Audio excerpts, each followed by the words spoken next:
Ladies and gentlemen, welcome to the main event.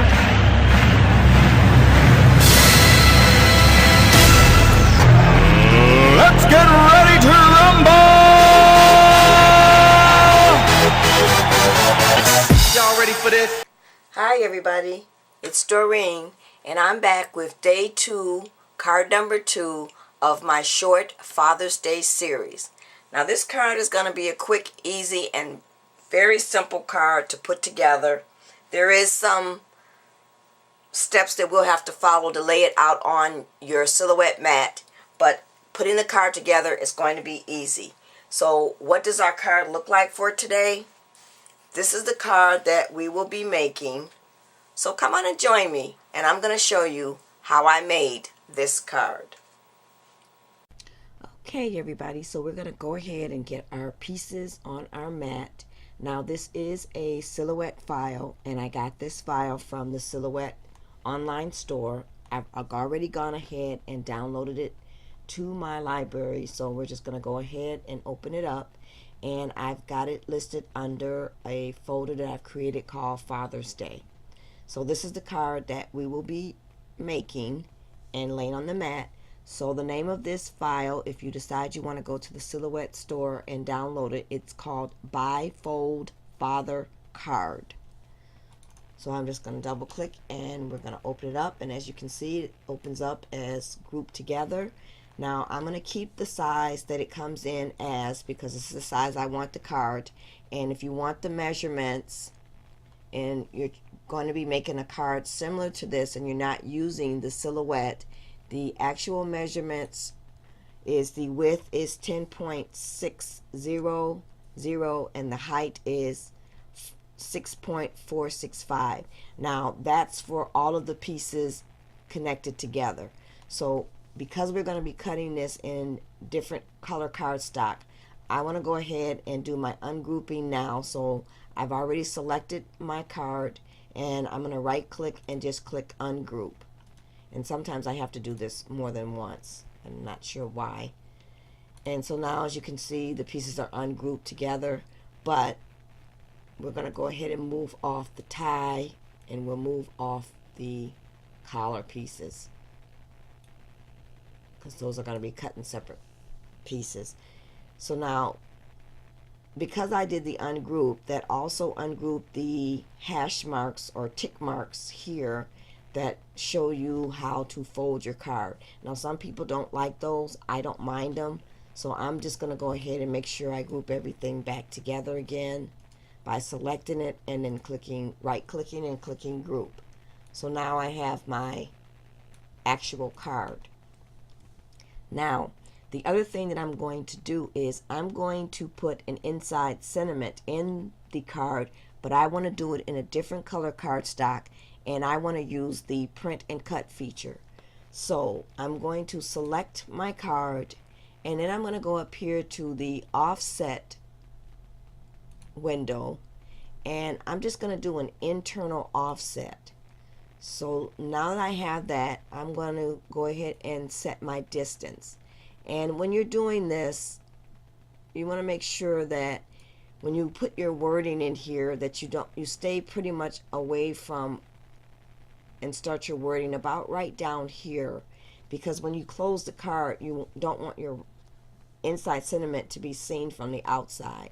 So I'm going to just take about that measurement there. So that ended up being 0.265 for the internal offset.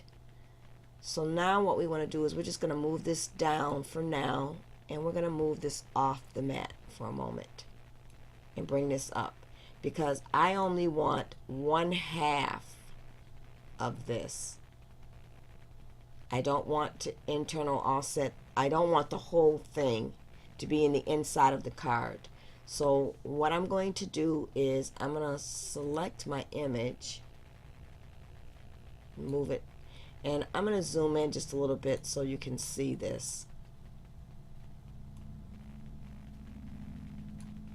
And I'm going to bring it down, and we'll go over here because I want you to see how this works. So what I want to do is I want to kind of line this up on this line right here, just so I can use this line as my drawing line to separate the card. So then I'm going to grab my knife tool, and I'm going to start outside of the card, and I'm going to use this line as my drawing line. Now I know I'm going crooked here, but I'm just going to line that up. And then when you break that apart, you'll have just this piece, and we're going to delete this piece. Now, to make sure that that fits right within my card, oops, I'm going to zoom back some so that you can see that. So we're just going to grab our card, and we'll take this piece and put it in the inside. So there is the piece for my inside sentiment, and it fits within there just the way I wanted it. So now, to type in your sentiment, you're going to go ahead and click your text icon, or you can go up to here and just click the text icon here, and then you'll choose whatever font you want. I believe for the inside of my card, and these fonts are the fonts that are on your computer. There is websites that you can go to and download more fonts if you want, and I have done that. So this is the font that I've used, and I don't want it that big, so we're going to start off and make it this large. And then I just typed in the sentiment that I wanted, so I'm just going to just type something in general.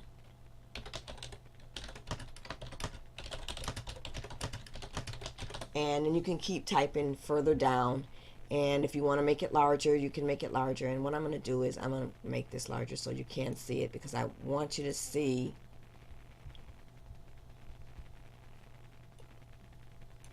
how you can do your print and cut. So just for now, I'm going to make it that big, even though we know that's not going to fit like that. So this is the wording that I wanted to use. Now the next thing that I did was I went ahead and went to my line color window, and I picked the color that I wanted my text to be. So that is the color I wanted. Now the other thing that you have to remember is you also have to go in and do your fill, because you want this to show up like so. If we kept it, I'm going to just do an undo really quick here.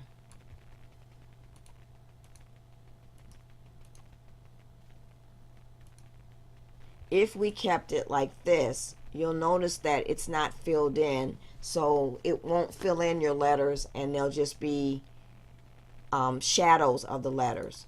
So what we want to do is we want to make sure that we do the fill,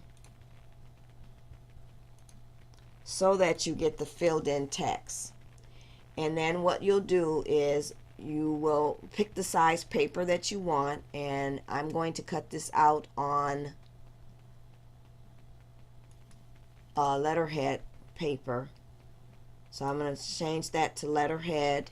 And then the other thing I need to do is, for when you're doing a print and cut, is you want to do your registration marks to show that. Now we need to get this out of here, so just real quickly we're going to group it together so we can move it, and we're going to move it down here. And then I just want to ungroup it, because what I want to do is tell it not to print this line, because we're doing a print and cut. So we're going to go up to our cut style window, and we're going to say for the outside, no cut. And we're going to leave this because we need to send this to the printer.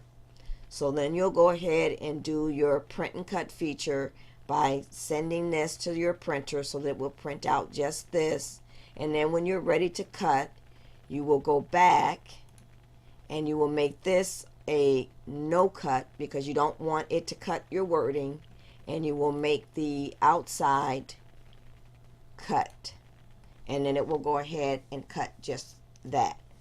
So now I know that was a lot for you to go through, but it's really not that hard to do. One other thing that I did forget to mention is for my tie, and I'm just going to bring this over and we're going to get out of the cut style window. So I decided that I wanted to fill in this pattern for my tie. So once again, I did use the print and cut feature, and you can also lay this on your mat along with the wording that you put for the inside of your card. So all I did was I just picked the tie, and then I went to my fill pattern window and I picked the pattern that I wanted to fill the tie in with.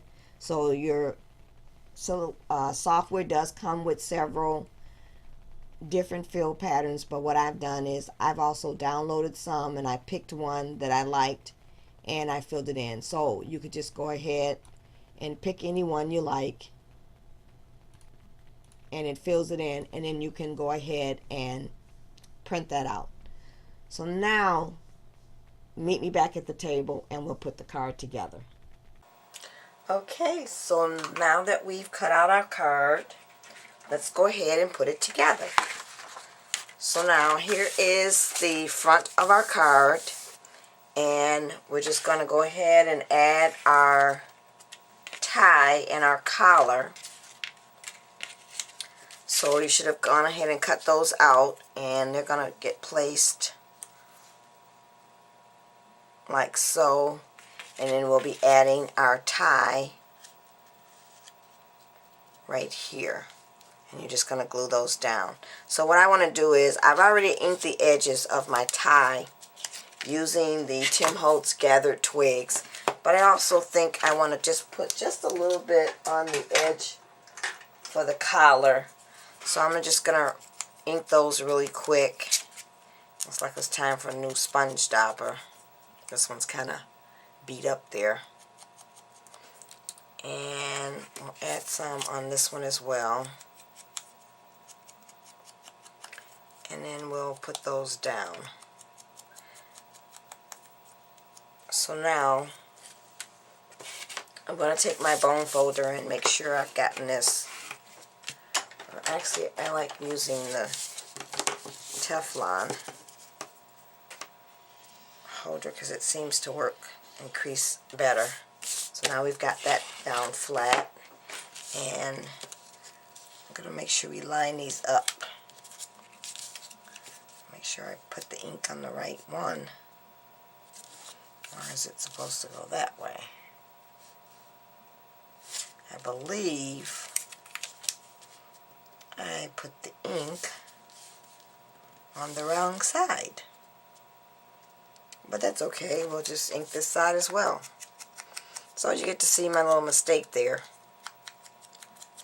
So I'm going to get my ink on this side as well, and then we'll put the, just lay that down for now. I think I've got it. I'm going to have to re-ink this one as well on the edge there. So we'll just take our dabbler and get some ink on there. And it should lay that way.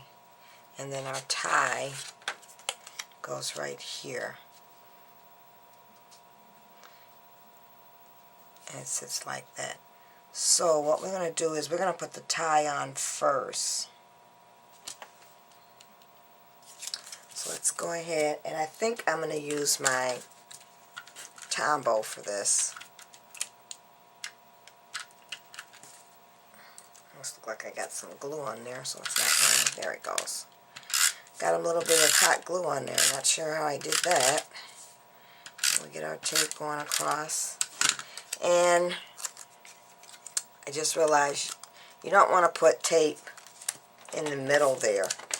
You only want that tape on the edge. So I'm going to take my adhesive remover and get that tape off of there. And then we'll just put some, just a line. I'll take the two-way zig pen and we'll put just some on the edge across here and down here and down here. And I don't believe we need any at the top there. Nope. And let's open this up so that we don't get, and I'm just going to take a scrap sheet of paper so that we don't get any of that glue on the inside of the card.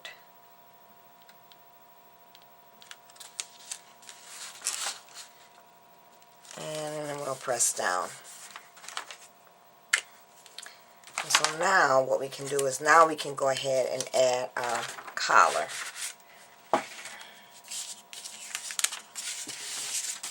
So we'll take and put our pieces. And make sure we put these on here right. It's funny how these line up. I'm gonna make sure I get these on here right.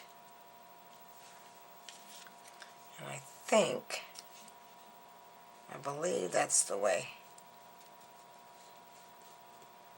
it should line up. Now that doesn't look right, so I'm going to flip this just for a second. I guess I should have marked them. Or maybe it doesn't make a difference. Because I believe my edges should line up like so. There we go. So that's the way it should be.